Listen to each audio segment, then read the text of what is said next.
Dela's Voice talk show is sponsored by Reflexforfeet.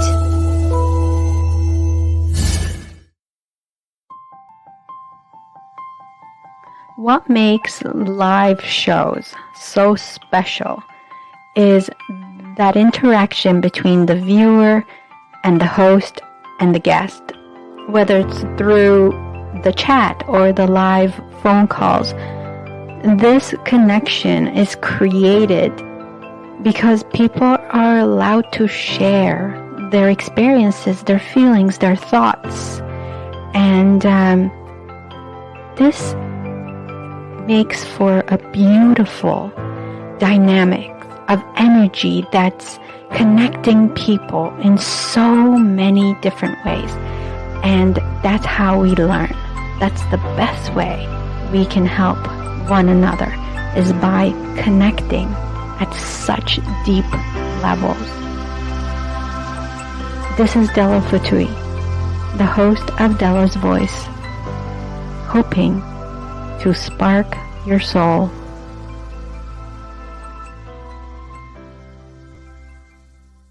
Hello, and welcome to another Dela's Voice Sunday live talk show. It's been a while. Life has been busy.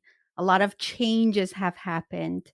And I am proud to be back here with you for another fantastic show to bring information, inspiration, motivation for change, wellness, and recovery.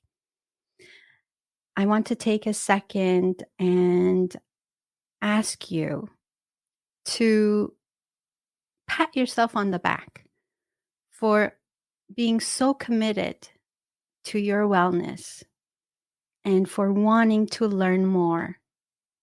It is a great blessing to be aware of what we don't know that we don't know and wanting to learn more. Today, we're going to learn more about dementia through somebody's lived experience, because I believe that those are the best kind of teachings. For someone who's been through something that is willing to sit here and openly share it with us, that's the best way we can learn. Angela is here today. Angela is a friend that I've known for a few months now. And when I put out a poster that, I'm looking for people who can speak on lived experience, caregiving to dementia, she raised her arm and she raised her hand.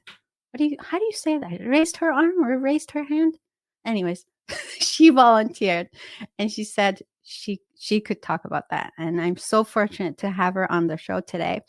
Here's a little bit about Angela's experience. Angela's father was diagnosed with dementia 4 years ago, and he's been living with Angela and her family for the past 6 years. Angela today is here to share her experiences as a caregiver with adjusting to the many challenges, the sacrifices she had to make, and also her family. And she's still continuing to make those sacrifices, and she's learning throughout. The things we'll be talking about today are exactly those experiences. Her story with caregiving to her dad, who's living with dementia, specifically Lewy Body Dementia, the diagnosis, the pre-diagnosis, the signs, the symptoms, the challenges that came with those changes in life, the driving, the confabulations, the dealing with the reverse roles of who's a parent now, the guilt, the boundaries, and the joys. And that's what this is all about. So, ladies and gentlemen, it is my pleasure to introduce on Dela's Voice today, Angela Trevivian. Hello. Hi, Hi, Della. Della. Hi. Thank you for being here, Angela. Oh, So it's my nice to meet pleasure. you. I want to thank you for volunteering to do this and accepting my invitation to be on the show. It takes a lot of courage to share our stories. Uh, do you believe that by sharing our stories, we can help one another? Yes, absolutely. That's what's helped me is being part of other people's stories. So definitely helpful.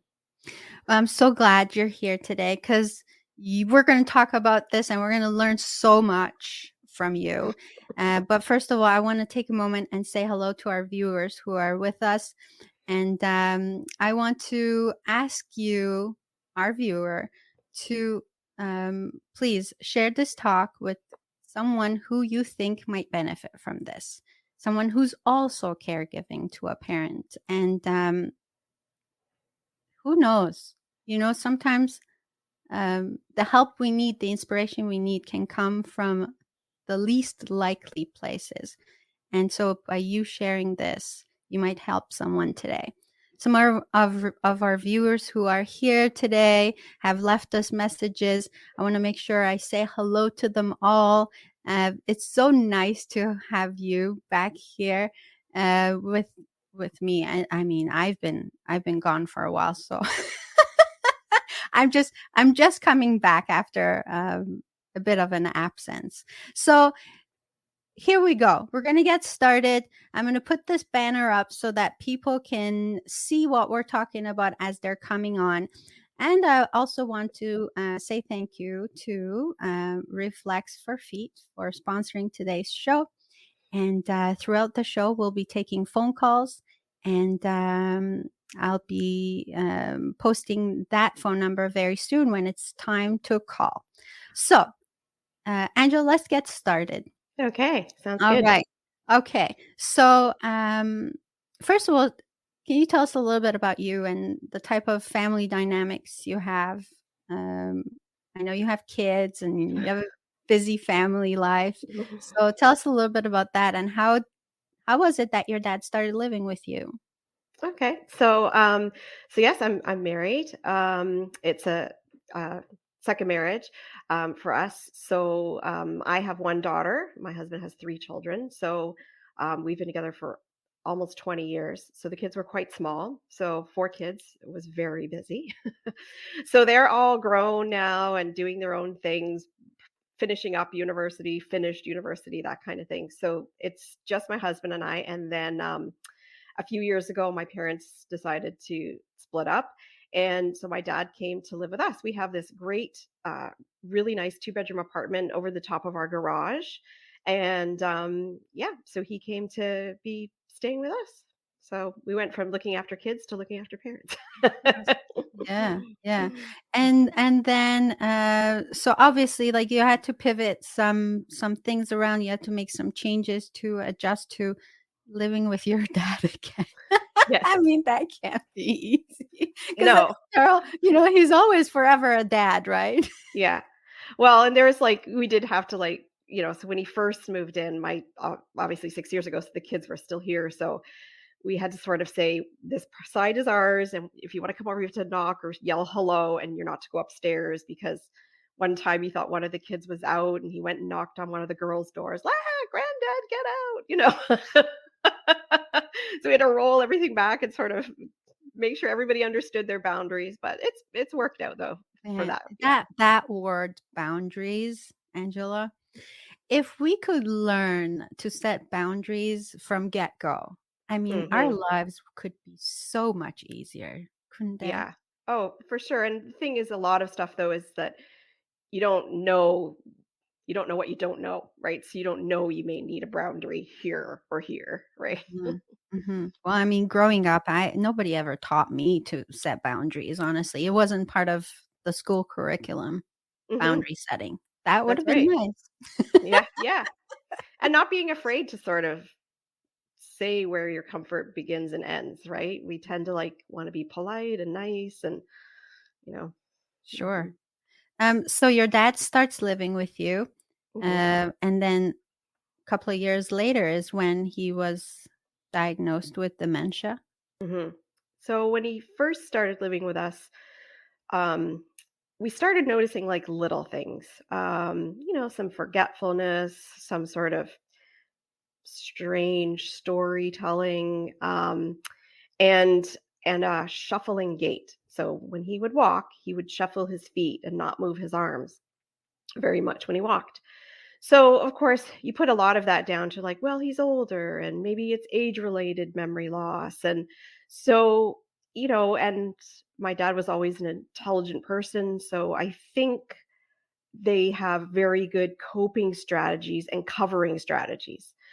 So by the time he was diagnosed, um, it was quite shocking how far along the illness actually was, because he'd been able to sort of cope. And I think a bit of denial on our part, on his part, what's age related change, what is not age related change.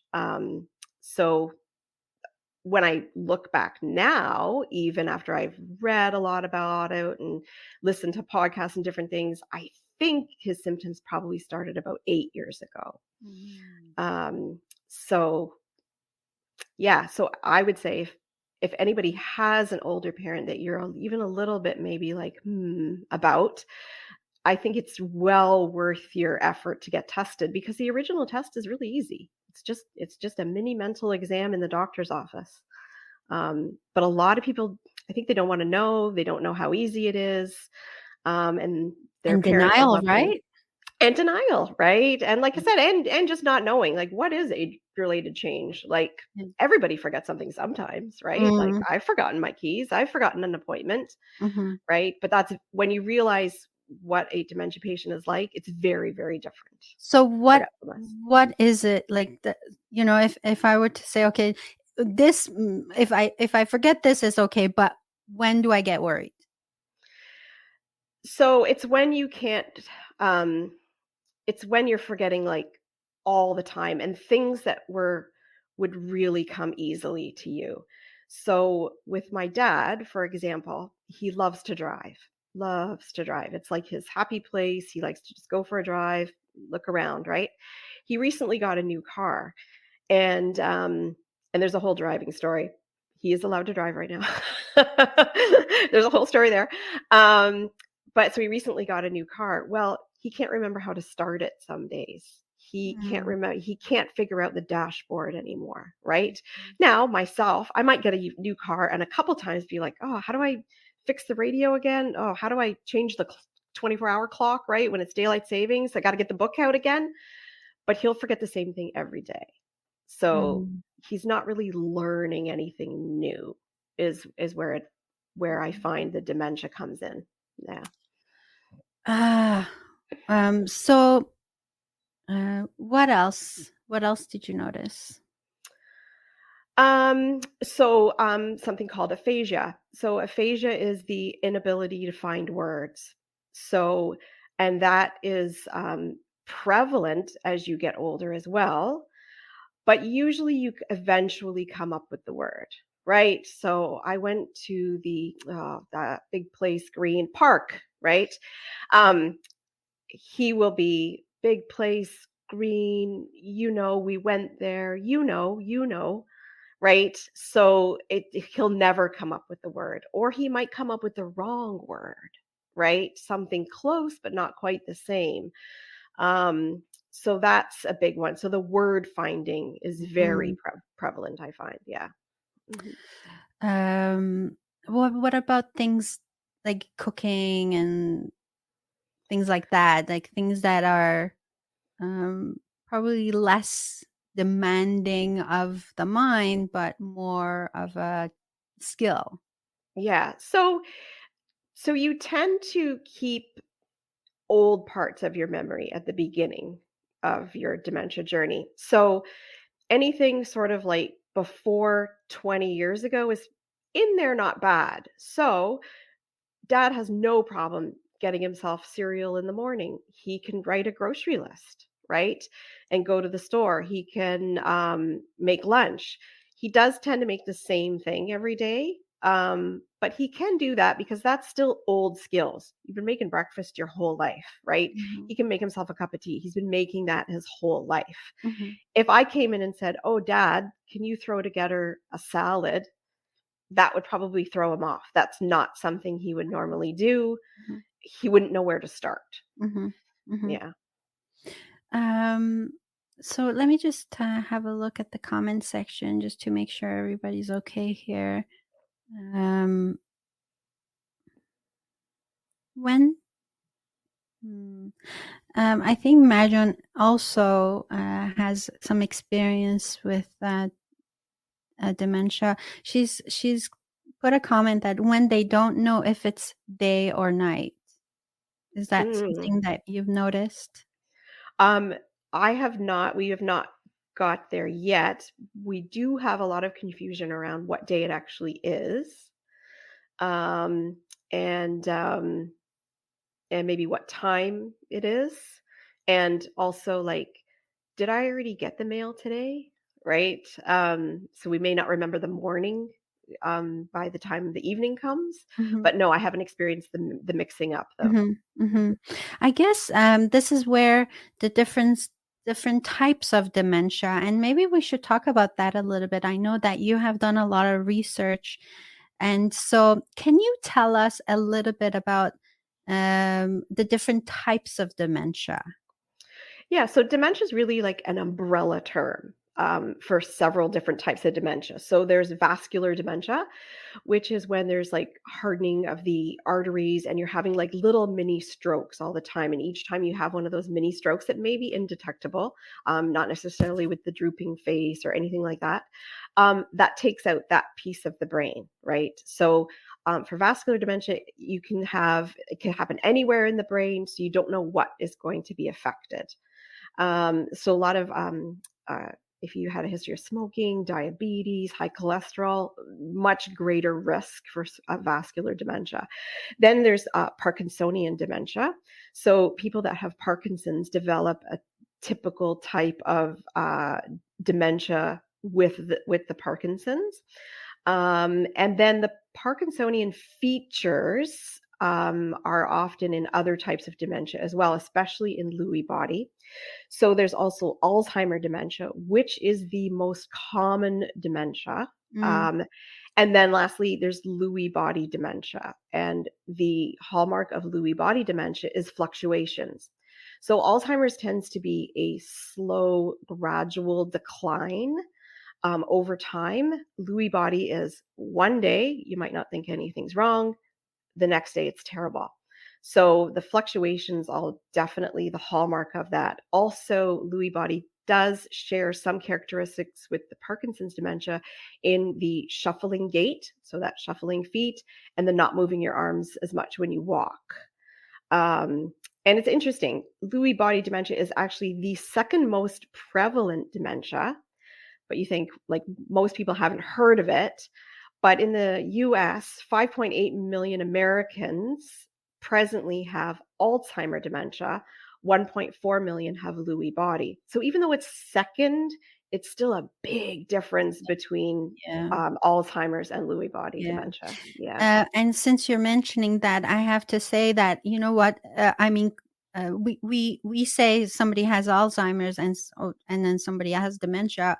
I never knew that they were under the same umbrella, and Hmm. so I'm so glad to know that now. And there's another type of dementia that's called frontal temporal lobe, Low right? So dementia. FTL. Yeah. And so, do you know anything about that type?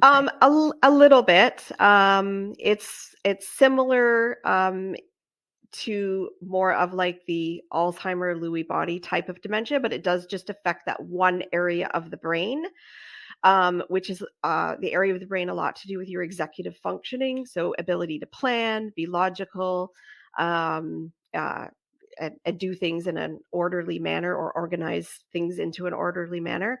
And that just tends to stay in that one part of the brain. Whereas the other types of dementia can go anywhere in the brain. So Lewy body is a certain type of protein that attaches to the neurons. that are called Lewy bodies, and Alzheimer is a type of amylase plaque that attaches to the neurons. It's So amazing how much you know about this. thanks. So some people say, well, what's the difference? Dementia. What are you going to do? But there are some important factors with that. So for Lewy body dementia in particular, you want to have that diagnosis for sure because as they go along on their dementia journey, a lot of dementia patients get hostile or restless and they can't sleep. If you bring a Lewy body dementia patient to the hospital, and a lot of doctors don't know this, they cannot be given antipsychotics. It will make them way worse. Mm. And this Mm. is something that is very not well known. So Well, you're that's why saying you really want to doctors get that. don't know this? It's unbelievable. It's unbelievable. Emergency doctors, family physicians, often the geriatricians, that type of thing, they do, but you're not likely to run into a geriatrician if it's the middle of the night, you can't get your loved one to settle down, you're going to emerge. They may not know that. Um, So that's s really important s distinction to have. right, so I mean, can you imagine if you give someone who can't tolerate antipsychotics and they'll get worse. Mhm. So it's so important for us to advocate for our loved ones. And Yes. what you mentioned, it's so incredibly important to educate ourselves. Mhm. Um, Mhm. h- so how, so how is it you found this out, Angela? Research and Research. reading papers and yeah, I also belong to a great group, an Alzheimer support group. And we meet one Thursday-ish a month.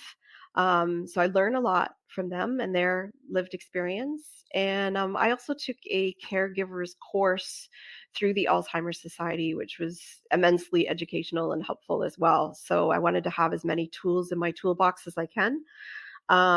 And I wanted to be prepared for this. I don't want to put my head in the sand. Like, I know now what's coming down the road for me. So I feel it's not as scary now because I know what to expect and I know what to do. Amazing.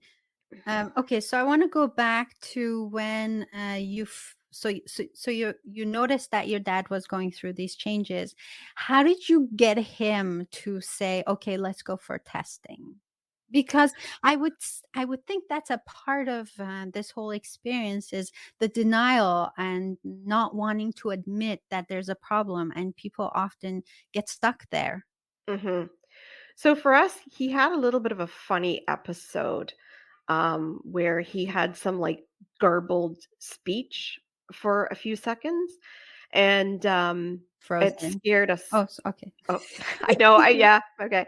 So we had this garbled speech for a few seconds, and so that kind of like scared him a little bit. So I said, "Let's get you checked out at the stroke clinic," which at South Lake was a fantastic experience. We went through really quickly, and with that stroke protocol, they do a sort of like this part of the dementia sort of mini mental exam, and he didn't do very well on that, was not a stroke. They kind of punt you back to your family doctor. And then it's funny, even though that happened and they punt you back and with all the information, I still had to ask the family doctor for the dementia test. But my dad was open to it at that time because he'd had this sort of scary episode. Mhm, mhm. Hmm. So you had to ask for it, and Yeah. that's something that's really important to know that we can ask for it, like, Hmm. yeah. And the thing is too, like, so my dad cannot go to any appointments on his own anymore because he won't remember afterwards, right? But I've witnessed when I do go to the doctors with him, the dementia patient can really hold it together for like the 10-15 minutes you're in the doctor's office, right? So you really have to have a good relationship with that family doctor to say, like, nah, this is not what's happening It's at no, home. this is not real. Yeah, because in the family doctor's point of view, "Oh, he doesn't seem that bad to me," Mhm, right? mhm. And then the first time we did the full test with the geriatrician, I mean, it was quite shocking actually how far along he was. But you really have to advocate. You have to advocate for your loved one, like every step of the way. So, doing that test, doing that assessment was a real eye opener. And Hmm. so, what were some of the questions on the test, if you remember? Oh yeah, sure. So they'll ask you at the beginning of the test to remember 5 words. They're going to tell you 5 words like flower, velvet, house, whatever. And they say, then we're going to go through the test and you're going to repeat those words back to me. So that's one part of it. And my dad did not too bad. I think he got 2 out of the 5 at the end. There's some counting backwards. But the shocker was you draw a clock. So they want you to draw a circle, put the numbers in it, and then they want you to do the time as 10 past 11. So my dad drew the circle. He drew the numbers of the clock all on one side of the clock, and then he drew the hands of the clock outside of the circle. Oh. Wow, mind blown, right? Just unbelievable. Like, and apparently it's interesting. So then the driving thing comes into play, right? So, um, so then this is part of one of the driving tests is to do this clock, right? And I was like, well, can't you just go away and practice? Right? Like that's what I would do, right? And apparently, no. Apparently, if that part of your brain isn't functioning, no matter how many times you do it, it will not come It's back not to you. it's not coming. It's really interesting how our minds work, but you're saying there's a protein buildup. This protein is what's, really it's like it's clogging the parts of the brain that's responsible for certain, For um for firing the message. So you have 2 neurons, mhm, and in between the neurons, you have a synapse, right? mhm, So these, amylase plaques in Alzheimer's and Lewy bodies kind of, like, wrap around that synapse. So mhm. the message isn't There's firing there's anymore, no right? messaging, and Yeah. there's nothing that can be done to kind of remove that plaque. Nothing can be done to remove the plaques that are already there. However, I feel we've had some success with a medication my dad's on now called memantine. And the idea of that is it's going to decrease the decline. So we're not going to slide quite so quickly. Mhm. I definitely think it makes a difference. It also has a mood boosting effect. So if your loved one is feeling kind of down, because, like, I mean, who wouldn't? If you know this is happening to you, right? And it's so frustrating. I found when my dad was feeling low, his dementia was worse. So with the memantine, there is a little bit of a mood boosting effect, which then you're more willing to be social, which is, that's more stimulation. You're more willing to go out and do things. Again, more stimulation, and more willing to sort of like do your self care and eat properly and all of that. And plus, you just feel better, right? So is there anything that takes it away? Is there anything that stops it? I know there is some research in the States right now, about some promising new medications. One of them is a nasal spray. But right now, the best we can do is slow it down. Mhm, mhm. Yeah. It's really tough to see someone you love so much, deteriorating, and I know that that has had some effect on you, as a caregiver. How do you take care of yourself, Angela? That's really important for our viewers who are in the same shoes, maybe like experiencing something similar, because we can get so drained and that we forget all about ourselves. And so, what are some things that you do to keep yourself looking so pretty and happy and feeling good and being actually there for your husband and for your children, right? But also being there for you. Yeah. That's that's really important. Yeah. So I'm very firm about my exercise schedule. So I walk every day in nature. every single day for at least an hour. And sometimes I go with a friend, sometimes I go by myself, but that's really important to me, that hour in nature. And if I have to get up earlier to get it, I do whatever I need to do. And I like it before my day starts. I like to know that that's taken care of before my day starts. I also, when I'm feeling overwhelmed or I'm feeling really busy, I do little things like I order my groceries online. You know what? It's an extra $5. I don't care. That sort of like helps me out. You know what I mean? So I'm not so burned out. I do a lot of batch cooking, right? So I'm not cooking every single day. Mm, And I have great friends. I have great friends. I have a good social network. And for me, also, I like to be in control. So for me, educating myself about this, to know what's coming, to know what is in place for me down the road, has been a huge lift for me rather than at the start. I was more like, oh, like, what is this? What's going to happen? And it can be really scary if you watch a lot of things about dementia, if you talk to a lot of people. You tend to only get the worst of it.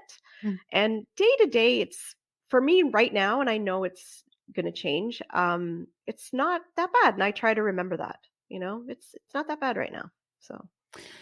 You said that, if you, yeah, sometimes, well, if we don't know, if we don't have a lot of information, we watch what's happening to so and so, or, we watch a movie and, you know, we get so scared. And Hmm. you're so right. And in the beginning, you talked about belonging to this support group, and there's a lot of people on there who are experiencing the same thing. And you touched a little bit on that. I know, and the importance of having a support group. Hmm. Um, what can you say about that to someone who's watching this and perhaps is a little hesitant joining a group like this? What can you say to help them? So for me, I found it helpful on different levels. First of all, super accepting group, right? Lovely people. Interestingly, it's usually women that are the caregivers for husbands and parents. So it is mostly women. Um, so hugely supportive, and also so hugely supportive emotionally. Sorry, I'm jumping all over, but also lots of little neat tips. So, for example, we recently took my dad on an Alaskan cruise. It was something he wanted to do for his 80th birthday last year, but of course, COVID. So we went this year. So I approached my group and I said, I'm going to be traveling with my dad. Any tips? So, a great tip was that Air Canada, part of the Disabilities Act of Canada, will reimburse your flight as the caregiver because this person can't travel alone. No So way. yeah, so that was a nice savings, Yes. right? Air That Canada's was not gonna awesome. like you for saying Yeah, this. really. And it was actually they were very nice, Air Canada. It was a very easy process. Mm, Refunded the cost of my ticket because he can't travel alone. So that was a awesome, just a practical amazing. tip, right? Yes. Another really good tip I learned was if you're going to be traveling with your loved one, um, they get more confused, which we found a huge amount of confusion on this last trip. Um, and you don't want to say to everybody, to the stewardess, to the guy at the cabin, wherever, oh, my dad has dementia in front of him all the time. It's embarrassing and it's hurtful, right? So I have these little cards. They're about the size of a business card. And it just says on it, the person I am with is suffering from dementia. Please be patient and kind. And you just quietly slip it into their passport with their ticket, or you just pull someone aside and give it to them. No embarrassing moment. Everybody, it's wonderful. And use that when you go to an appointment where they're not familiar with him, Wow, right? Or anything. What a game changer, right? So lots of little tips like that I found hugely helpful of people that have maybe experienced that, right? amazing. Hmm. Does your dad ever get impatient with you and, say things that hurt you? What a question. um, uh, no. Um, So when he's having a really bad day, he can be hard to be around, because he's so angry and bitter, and everything makes him angry, and he can be kind of nasty, not to me, but about everything, and that can be kind of hard to be around. So those days I have to be call the day short. For my own sort of self-preservation, right? I have to Mhm, be like, "Well, I gotta go do this, Dad, tonight. Time for you to go mhm, to your mhm. place. You need a good night's sleep tonight." I and I can imagine, that being tough for someone who's going through, something as devastating as dementia. I mean, you're Mhm. losing a part of yourself basically, and it's like almost you're watching yourself lose a part of yourself, and there's nothing you can do Absolutely. about it. Mhm. So depressive symptoms and low moods, it's just so understandable. Oh, yeah. Yeah. Yeah. I can't imagine what it must be like, and I think the phase that he's in right now is probably almost the cruelest phase. Because you're aware that you're losing your memory. You can't really do anything about it. You can't function enough to sort of get yourself organized. Um, so it's this constant thing that you're aware of all the time, right? Whereas I think further along, you kind of forget it completely that you have this, you're kind of just in it. I think in a way that might almost be kinder. Do you know what I'm saying? Mm, 'cause you Mhm, don't know what's happening. mhm. Yeah. And so I wanna come back to that and, ask you, about, you belong to this support group. Obviously, people, are at different stages, in Mhm, this journey, and they've probably told you what you can expect, from this. But I wanna read something from Deborah, and, Deborah said she used to be a nurse, Deborah, and, she says she was in charge of a large memory care unit, so she totally understands the mm, hardship mhm. and the sacrifices because she's met a lot of people, who are, taking care of people with, memory loss. Deborah also says, FYI, with any, patients that are dealing with memory issues under dementia, Alzheimer's umbrella, it's very important to meet them where they are. On Mhm. the other hand, with,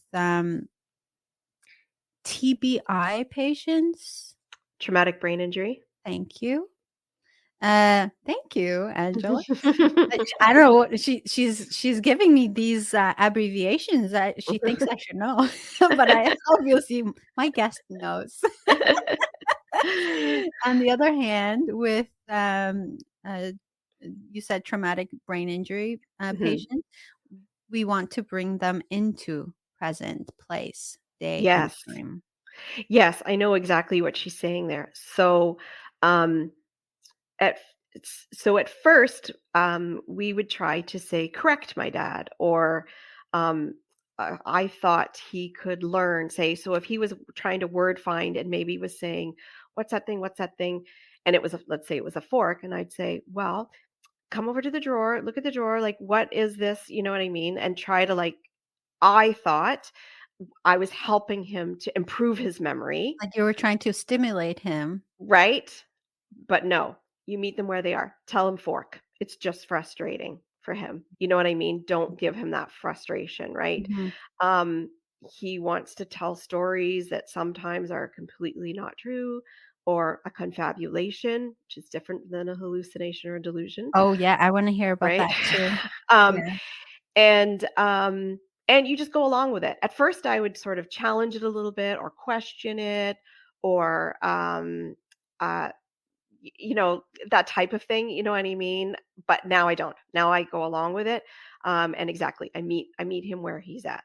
And Mhm. my understanding is eventually, part of the disease process for many people is they believe they're in 1942 or whatever, right? And they're telling you something about then, rather than saying, "No, no, Dad, you're here with me." You're going to be like, "Oh, tell me more about that." Right? Oh, So I yeah. love that I'm prepared, right? Oh, that takes Mhm. so much compassion and so much patience.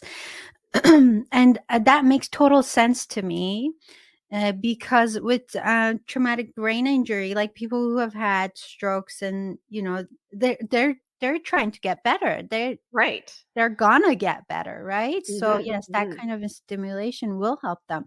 But for someone with dementia, you know that this isn't going to get better, and Right. why add to the frustration, right? Exactly. And to the Exactly right. feelings of, um Inadequacy, yes, embarrassment, everything. Yeah. exactly. Oh Mhm. my gosh. Thank you. Deborah says, "God bless you, Angela." In so many ways. Ah, And, sweet. when we Thank know you. better, we know better. That's You're right. helping so many people with your story, she says, and I truly, agree with that. Okay, so going back to some of the things that you have experienced, you had mentioned confabulation. Let's talk about that a little bit. What is that exact? Yeah. So what a fabulous word, right? I know, I love it too. Right? It almost sounds fun. I know, right? Let's confabulate. Um, yeah. So many so that's sort of a hallmark of Lewy body dementia as well is hallucinations and delusions. So, a hallucination and delusion is sort of seeing something that's not there. So, a common one would be sometimes if you have a black carpet or a rug on the floor, they might think it's a hole, right?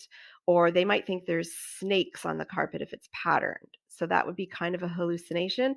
They also might think that you're stealing from them or you're up to no good. Like these are kind of hallucinations. So my dad has not had that, but he has what's called confabulations.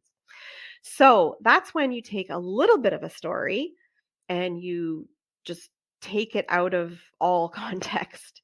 So my dad has a very consistent one. It probably tells this story 2 or 3 times a week.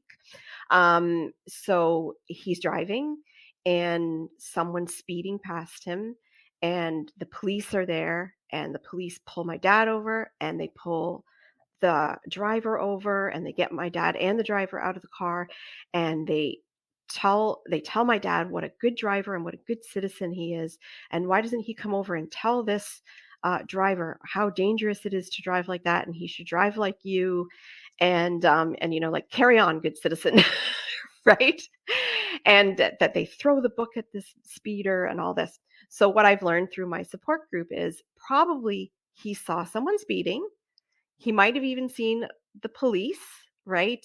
But the rest, their mind just goes on this journey. They totally believe this.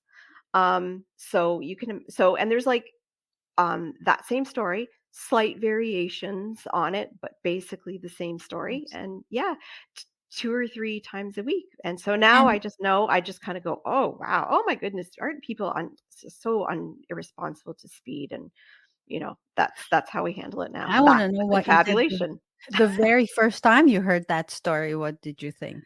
Well, the first time, I was scared, right? I was like, "Oh my gosh, he's getting pulled over by the police," and my thinking was like, "He's telling me the story, but it's not true. Something bad happened." um, with the police and all this kind of stuff. So actually, after the first time, I got him registered with the York Region Police for the vulnerable persons sector.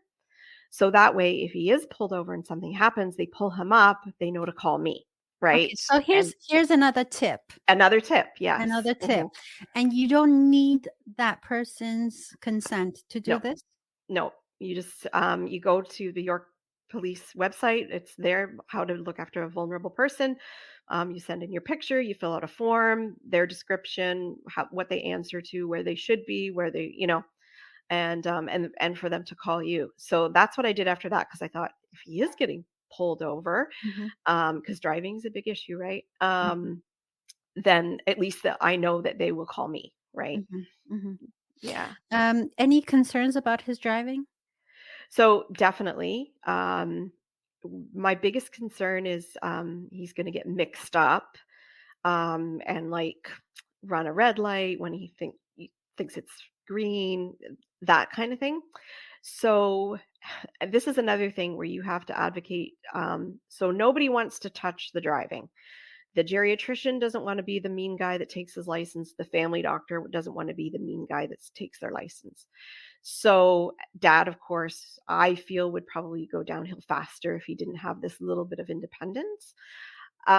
So what we did is we went to something called Skill Builders, and Skill Builders is a company who made up of nurses, occupational therapists, physiotherapists, and they take anybody with any kind of memory issue, traumatic brain injury, physical disability, and they test your driving.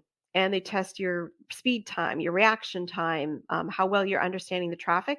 And then they drive with you for 45 minutes, and then they give you a recommendation of what they think this person should be allowed to do.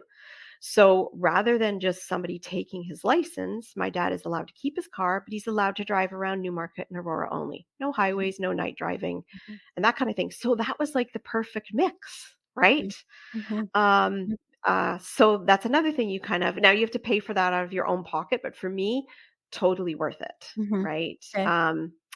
That's And so so skill builders, is it for anyone or is it just oh yeah. for, a population? It's for anyone, yeah, but Okay. they specialize sort of with, dementia, brain injury, Yes. physical, somebody who's now in a wheelchair and has to learn to drive with their hands only, Mhm, mhm. that's where they could go for that training, that Amazing. skill. And Yeah. it takes so it does take a certain amount of pressure off of you because Mm, you don't wanna be the one saying, "Well, dad, you can't drive anymore, right?" exactly, Okay, and so exactly. he knows that. So how often do you have to go to this, skill builders and do this? Well, what I thought is so in Canada, you have to be assessed for your driver's license every 2 years over 80.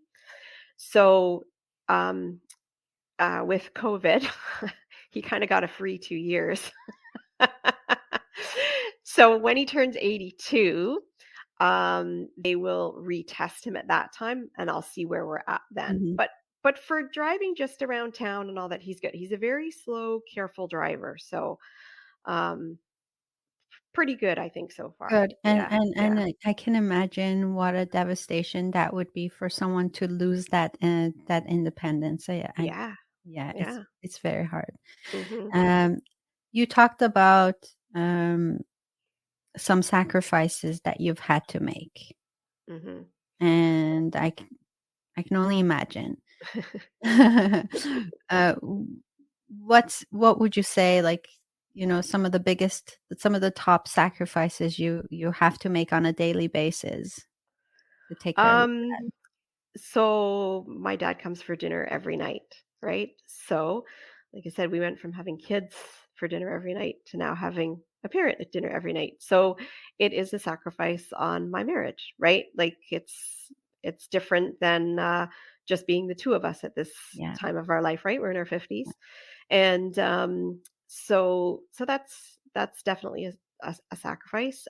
Things like if we want to go away, my husband and I, we have to make arrangements, right? So my sister's usually great. She will come and stay at our place, or at least stay at our place like a few nights. But it's always a consideration, right? Like how long can we go for? Can somebody help us? Yeah, That kind of thing. Yeah. yeah. So that's a couple of sacrifices, and then it's a lot on your time, right? Like um, so he does a shift every week at the hospital as a volunteer. Oh my Um, gosh. there's Thursday afternoon, he volunteers in the cardiac unit. Yeah, which is awesome. But the hospital sends out a certain amount of emails, and so he doesn't understand a lot of them, right? So that's just one example. But every day I'm sort of like, okay, well, let's go over your emails. Let's do this. Let's sort out your medications. Another tip, blister packs. Have a great pharmacist on your team as well. Blister packs are a huge time saver. So they're little packets that the pharmacist will make up for day and night with their medications. You just have to pop it open. You don't have to like have 80 bottles and you're doing the weekly thing yourself. You can get a month at a time. So a good pharmacist on your team is a great help. But yeah, I look after all his finances, all his medications, his vitamins, and that kind of thing. So yeah, it's time every day. Every day A I have lot. to make It's a time for that. lot. Yeah. Majan says, the most important thing I've heard is to have is you have to get a power of attorney from a lawyer at the early stages of dementia. Mhm, mhm. So that is very helpful, definitely. Yes, we have power of attorney and things also like my dad has a property in Florida, so we had to get power of attorney for if we want to at some point sell that kind of thing. And for me to be able to do his banking, I had to. So you get power of attorney, and then don't think, oh, I have power of attorney. I'm just going to show up and show that form. No, you're going to go to the bank, and that's a whole process. So they have their own lawyers look at your power of attorney. So you kind of want to be able to be the financial decision maker before they're not really able to make decisions Right. anymore. And that went really quickly, I found. Dad went from understanding money to has no idea how to work a credit card now, like almost overnight, that one. So being the person for the banking, registered with your bank that you are the power of attorney for his accounts, that's really important too. That's an excellent point. Thank you. So, yes, so thanks for mentioning that. Hmm. Also, that, I mean, it's kind of hard to get that power of attorney agreed to, right? From someone who has been independent and on their own, and how do you get them to agree? Well, for my dad, I th- so we kind of worded it at the first sort of like, well, we think it's just wise that, now that you and mom aren't together, you know what I mean? Somebody should be responsible if something happens and you know what I mean? So why don't you leave it to my sister and I? And he was agreeable to that. We're a Mhm. pretty close family, so it's not like he thought we were gonna rip him off. Yeah, I guess. Yeah, and I Um, think he knew he wasn't able to really keep track of the finances yeah, anymore and understanding the banking, and of course, everything's online now, and that's very confusing to him, right? So I think he was kind of relieved, a bit. yeah. So, yeah. Mhm. Deborah is asking, how's dad's overall physical health? Oh, really good actually. He's really strong physically. So bit of a high cholesterol problem. He's teetering on the sort of pre-diabetic. You know what I mean? He likes his Tim Hortons coffee and a muffin every day. Who doesn't? Yeah. So, but good. He gets up every morning and he waters. We live on quite a large property and we have quite a few gardens. He gets up every morning and waters all the yards and everything. He can't walk as far as he used to, so the watering's nice. It's kind of walk a little bit and stand, walk a little bit and stand. Mhm. But yeah, quite healthy. Otherwise, no blood pressure medications, no cardiac issues. Some bit of arthritis in his back, that kind of thing. But yeah, overall, physically pretty robust. Yeah. I'm so glad to hear that, and I Hmm. wish him many years of health and good. Yes, thank Uh, you. so you do reflexology. That's what you Hmm. do. That's your profession and Yes. passion. I can say Yes. that because I know that you're very passionate about that. And I Yes. want to talk a little bit about that for people who don't know what reflexology is. Would you Okay. explain, please? Yeah. So on the bottom of your foot, there's over 7,000 nerve endings. And each of those nerve endings have reflexes that are associated with other parts in your body. So, an organ, gland, hormone, um, muscle, tissue, everything. And by sort of like putting pressure in certain areas on your feet, we can stimulate those areas. So, definitely amazing if you have a lot of stress and anxiety, really can pull up your parasympathetic system.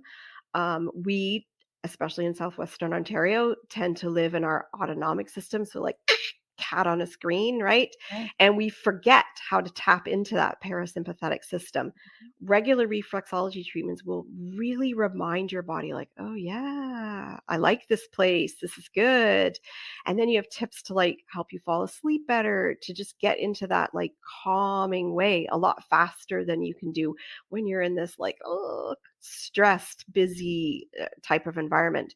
And then there's also a more sort of practical physical application. So I'm a kinesiologist by degree. So I take my kinesiology and the reflexology, and I work with athletes as well for plantar fasciitis, tendinopathy, strained sprains and painful feet, that kind of thing. So I kind of come at it from two approaches.